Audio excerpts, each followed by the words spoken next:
the grudge match will be held between Pat Patterson and King Kong Muska. And, of course, waiting in the wings this Monday night in the Garden, our next guest, the #1 contender, the master of the figure 4 leg lock, Greg Valentine, who is hopeful of defeating Bob Backlund of the World Wrestling Federation champion. He is not hopeful, he is certain of it. The figure 4, nobody can get out of it. And here is your new champion, Greg Valentine.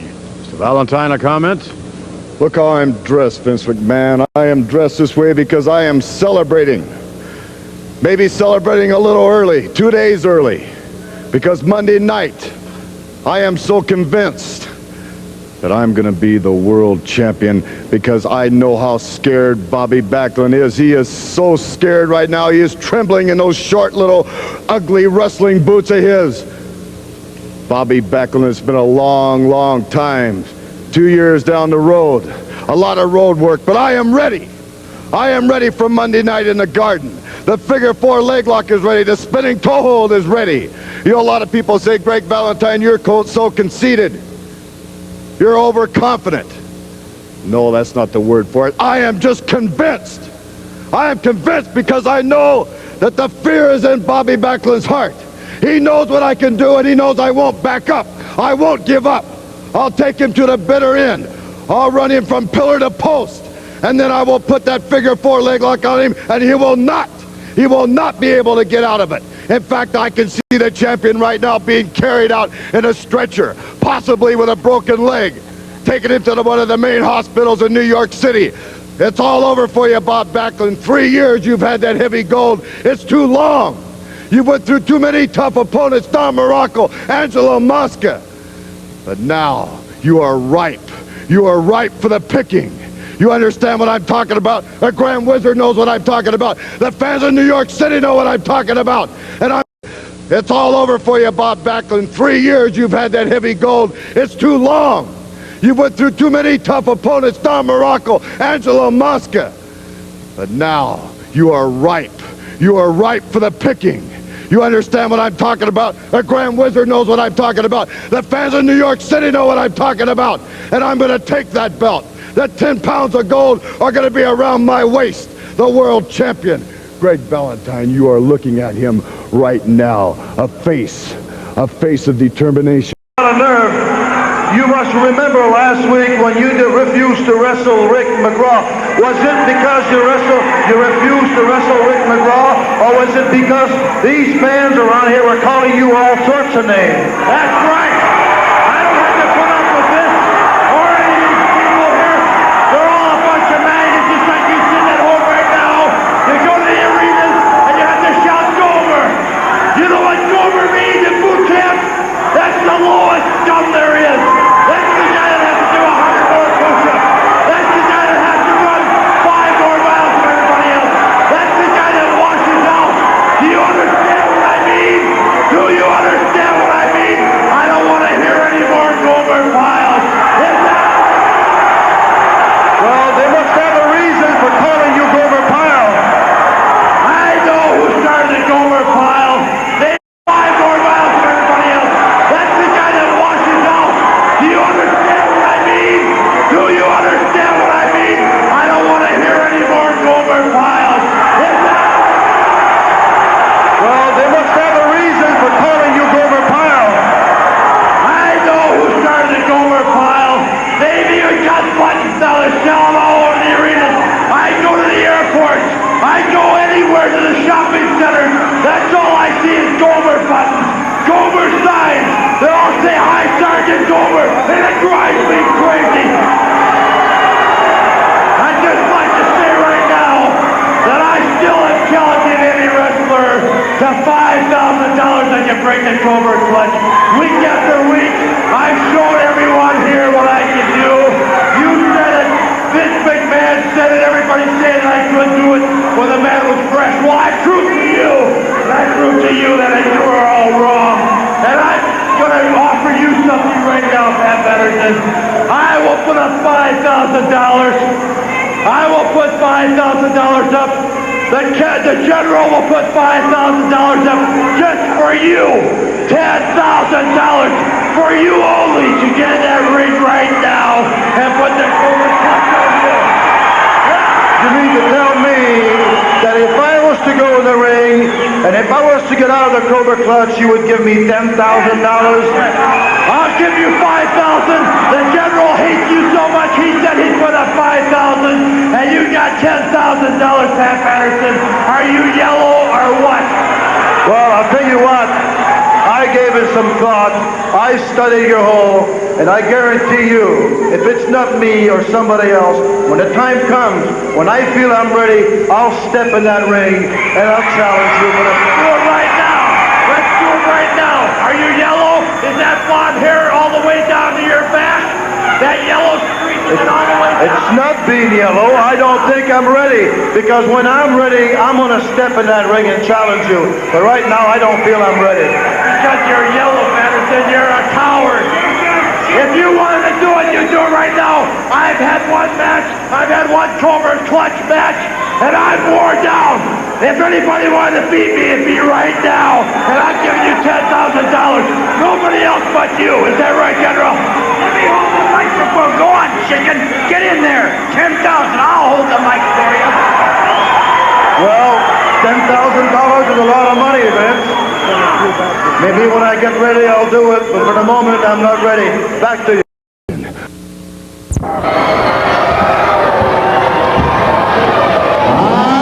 From Seattle, Washington, weighing 250 pounds, here is Greg the Hammer Valentine.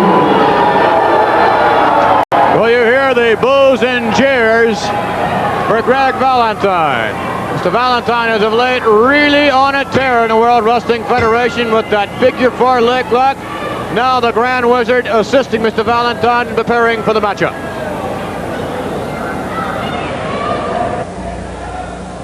Pausing for this commercial break.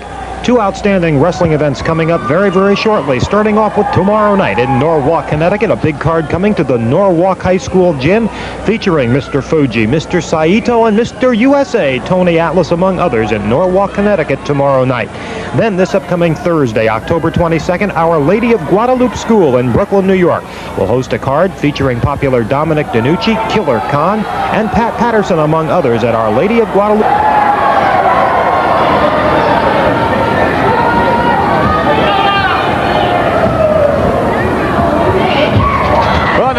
Greg Valentine just about ready to lock up with Jeff Craney. Headlock, Craney on the offensive, whip to the ropes. Oh, wow! What an elbow smack. You know, Vince, I've said that many times. Greg Valentine has a style of his own, and this man really, really in great condition. He can wrestle and go on for an hour or two. As long as you want to give him something, he'll take it. Greg Valentine, very well-conditioned athlete.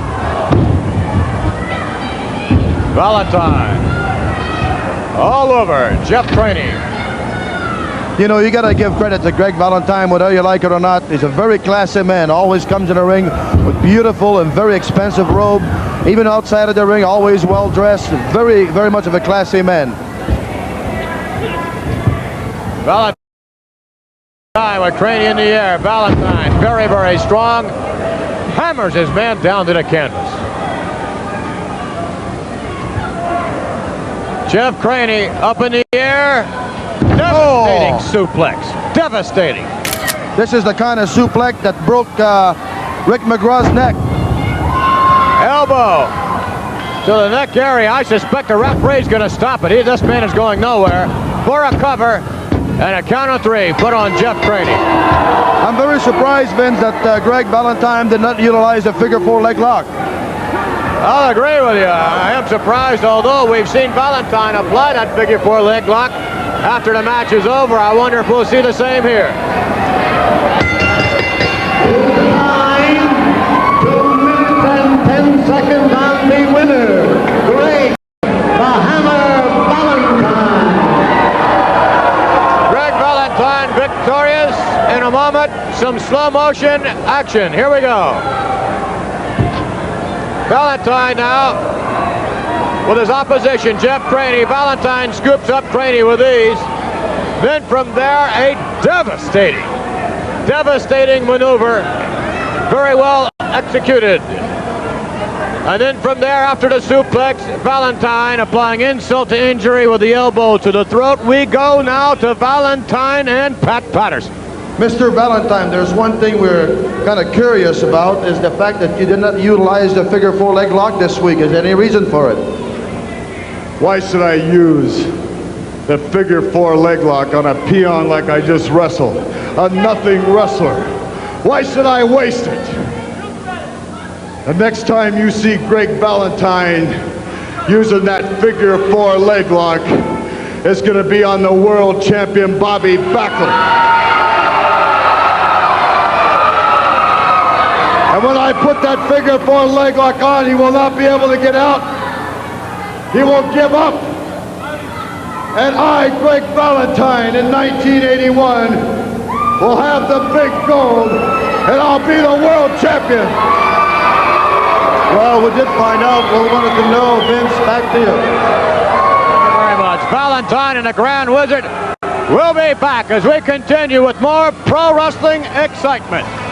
By his manager, the fashion plate of wrestling, Fred Blassie.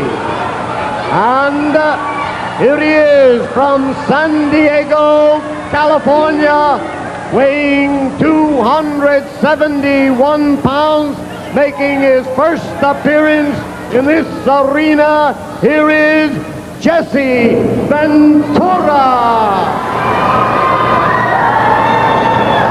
Jesse, the Ivan Koloff on his way back to the dressing room with another victory chucked under his belt.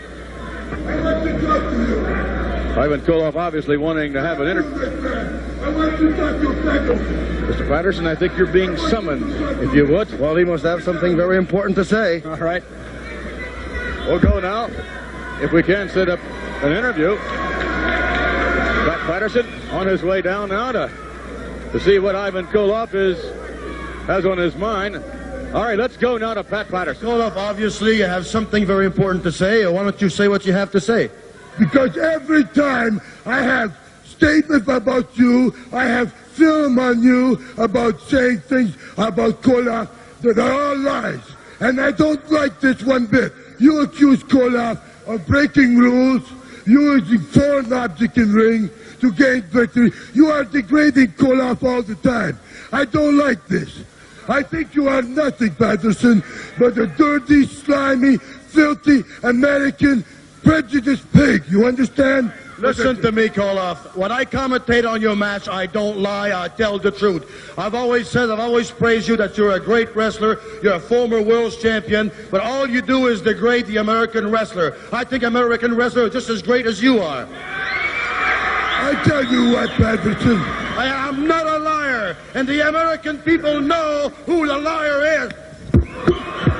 Oh, this is where friendship goes out the window, because I know that Nikolai Volkov and the Iron Sheik will be the #1 contenders after this match. Obviously, Jimmy Hart does not agree. Oh, please, Freddie, please. You know, you're a great manager. There's no doubt about it. Nikolai Volkov, they're great. But please, the Hart Foundation, we've got youth, man, youth and experience on our side, and we're going to be the #1 contenders when the match is over with. Please. I think after this match is over with, we're going to have to give Bret Hart a haircut, and we're also going to have to clip the chin whiskers off of Neidhart.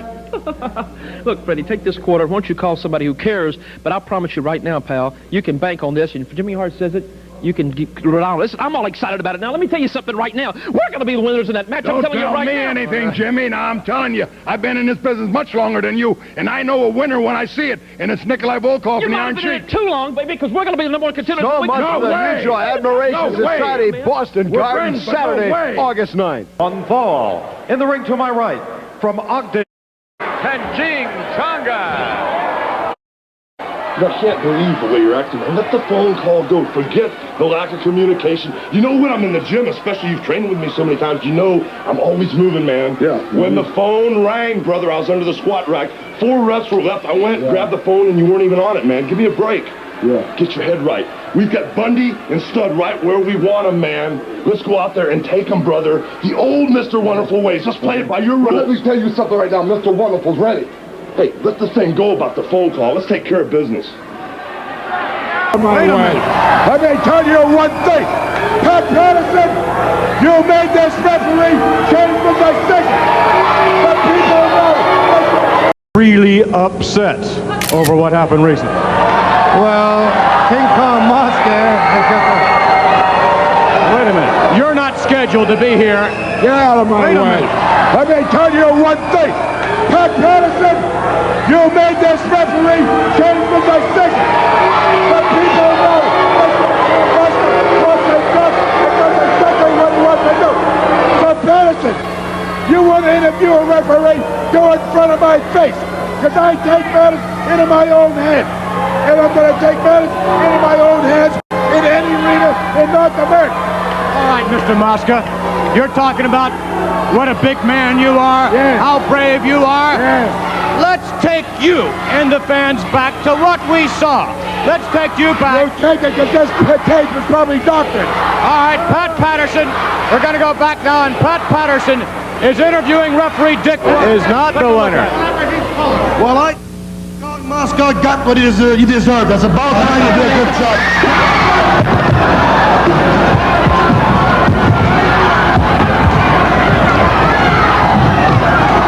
You talk about a small sample of some of the action and some of the comedy that's a part of some of the action and some of the comedy that's a part of Suburban Commando that starts this Friday at theaters all over the country. You know, you're talking about a small little sample.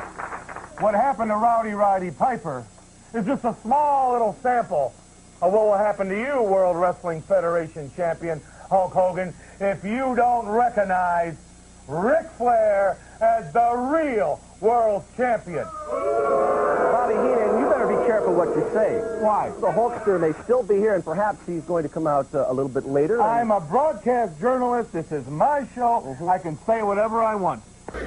Has on his mind. All right, let's go now to Pat Patterson. Koloff, obviously, you have something very important to say. Why don't you say what you have to say?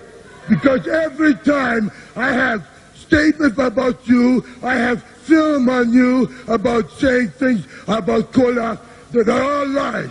And I don't like this one bit. You accuse Koloff of breaking rules, using foreign objects in ring to gain victory. You are degrading Koloff all the time. I don't like this. I think you are nothing, Patterson, but a dirty, slimy, filthy, American, prejudiced pig. You understand? Listen to me, Koloff. When I commentate on your match, I don't lie, I tell the truth. I've always praised you that you're a great wrestler, you're a former world champion, but all you do is degrade the American wrestler. I think American wrestlers are just as great as you are. What you see before I tell you what, Patterson. I am not a liar, and the American people know who the liar is. You boys! Get over here!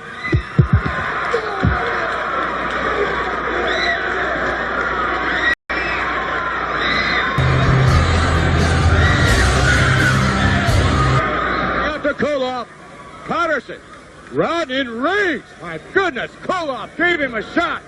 Unbelievable. Unbelievable. Pat Patterson with his commentary, and he is furious.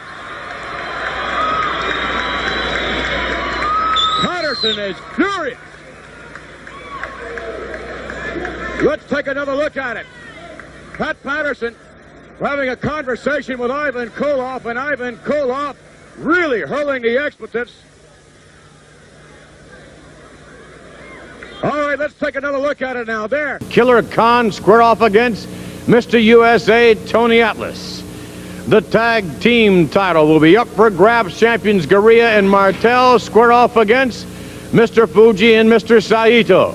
Scheduled to lock up as well, ladies and gentlemen, a whole host of others, including Pedro Morales, who meets the Intercontinental Champion, the magnificent Morocco, including the fact that the grudge match will be held between Pat Patterson and King Kong Mosca, and of course waiting in the wings this Monday night in the Garden, our next guest, the #1 contender, the master of the figure 4 leg lock, Greg Valentine, who is hopeful of defeating Bob.